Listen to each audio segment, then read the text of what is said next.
Kama ungepewa jukumu la kubuni kiumbe wa ajabu zaidi duniani, labda ungempa mioyo mitatu, damu ya blue, mwili usio na mifupa na uwezo wa kubadilisha rangi kama kinyonga, na akili ya kutatua matatizo.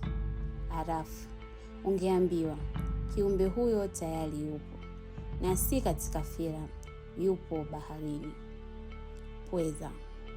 Chini ya uso wa bahari ambapo mwanga hupungua na ukimya hutawala, anaishi mnyama ambaye kila anapochunguzwa huibua swali jipya kuliko jibu.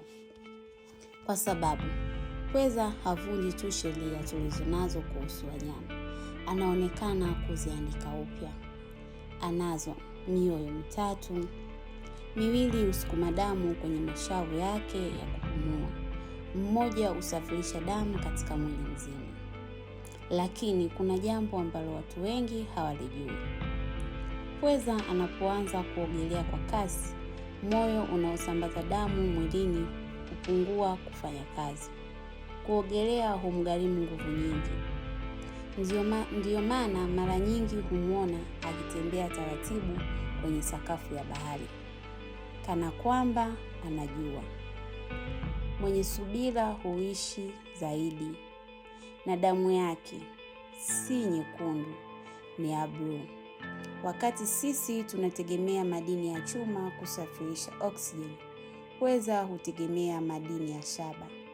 Huu ndio mfumo unaoweza kuendelea kuishi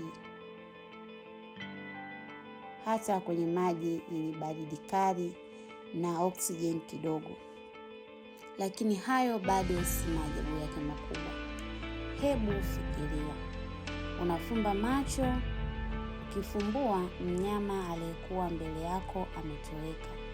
Hakukimbia, hakujificha nyuma ya mwamba. Amebadilika. Ngozi yake inaweza kubadilisha rangi, michoro, hata umbile kwa muda mfupi sana, hadi kufanya mwili wake ufanane na mazingira yanayomzunguka. Kwa adui yake ni kama kwamba bahari imemmeza. Lakini siri kubwa zaidi haipo kwenye ngozi yake, ipo kichwani. Pweza ni mmoja wa viumbe wenye akili zaidi wasio na uti wa mgongo.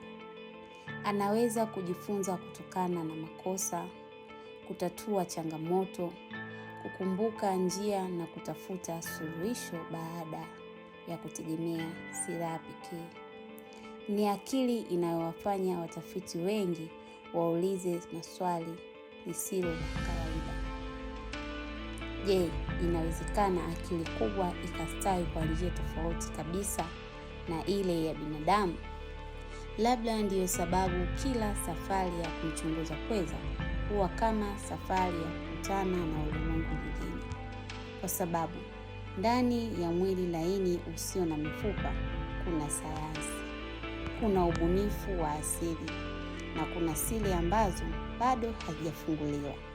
Hivyo wakati mwingine utapolitazama bahari, usione maji pekee. Fikiria kwamba chini ya mawimbi hayo kuna kiumbe mwenye mioyo mitatu, damu ya blue, na akili ambayo inaendelea kuwashangaza wanasayansi mpaka leo. Na huenda maajabu makubwa ya bahari si yale tunayoyaona juu ya uso wake, bali yale yanayoishi kimya katika vilindi vyake.